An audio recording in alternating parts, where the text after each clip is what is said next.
Alors s'il y a bien un thème qui est compliqué, c'est celui de la paix, puisque par définition, quand un jeune dit « je veux avoir la paix », ça veut dire qu'il souhaite n'avoir pas de contraintes. Et vivre en paix, ça veut dire en fait arriver à vivre ensemble. Et quand un jeune dit « je veux avoir la paix », ça veut dire qu'il a envie de dormir, ou qu'il a envie de rester dans son coin, ou faire quelque chose dont lui a envie.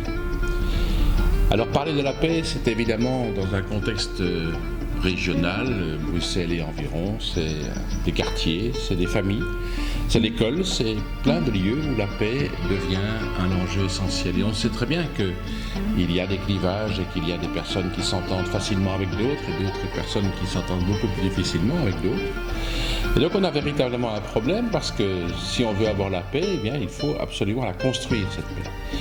Et je sais que c'est un thème qui est particulièrement cher aussi au grand rabbin Guigui qui dit régulièrement il faut construire la paix, il faut construire le vivre ensemble.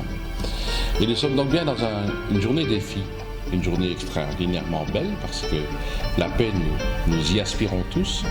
Nous aspirons surtout à vivre, pas uniquement avoir la paix au sens avoir une tranquillité, mais arriver à vivre joyeusement ensemble. Alors bien sûr, les contraintes économiques, sociales sont multiples et donc on sait très bien que la paix n'est pas quelque chose de facile. Et nous savons aussi que dans un couple, dans une famille, c'est la chose la plus importante, c'est vivre joyeusement ensemble, en se faisant confiance, en se communiquant, en parlant, en dialoguant, sur un pied d'égalité avec le respect des parents, avec le respect des jeunes. Et on arrive, selon les cultures, à trouver une manière de faire qui permet de vivre en paix. Alors dans la tradition chrétienne, nous parlons souvent de Jésus évidemment, et Jésus, un de ses messages principaux qu'il a donné avant de mourir, c'est de dire « Je vous laisse la paix, c'est la paix que je vous donne ». J'ai envie de dire « Recevons la paix ». Recevons-la, je dirais, de qui veut la donner. Mais sachons qu'une fois que nous recevons la paix d'un autre, cela peut être de quelqu'un qui nous aime, cela peut être quelqu'un qui nous fait confiance, cela peut être un professeur, cela peut être un parent, cela peut être un ami. Recevoir la paix, c'est en être responsable. Pas uniquement pour avoir la paix, mais pour vivre la paix. Être responsable de la paix, ça veut dire vivre ensemble, c'est-à-dire se rencontrer, se rendre compte des contraintes des uns et des autres, y compris religieuses, et chacun n'a pas la même compréhension du vivre ensemble, selon les coutumes, selon les manières de faire, la manière d'être.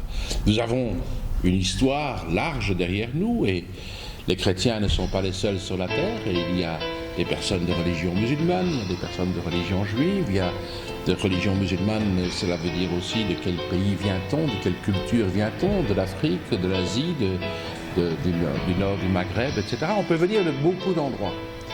Et en Belgique, je pense que nous avons cette chance de pouvoir être un peu un laboratoire. Oh, certes, la Belgique n'est pas aussi idéale que ce que l'on peut souvent dire. On nous dit souvent, en Belgique, c'est merveilleux. Oui, sans doute qu'il y a des choses qui sont belles et nous avons beaucoup de chance d'avoir les institutions que nous avons, démocratiques, qui essayent de vraiment valoriser ce que le citoyen veut faire, veut être, veut promouvoir, dans le respect du dialogue de toutes les cultures et de toutes les religions, mais on sait que c'est difficile. Et donc, je n'ai rien d'autre à dire que ça.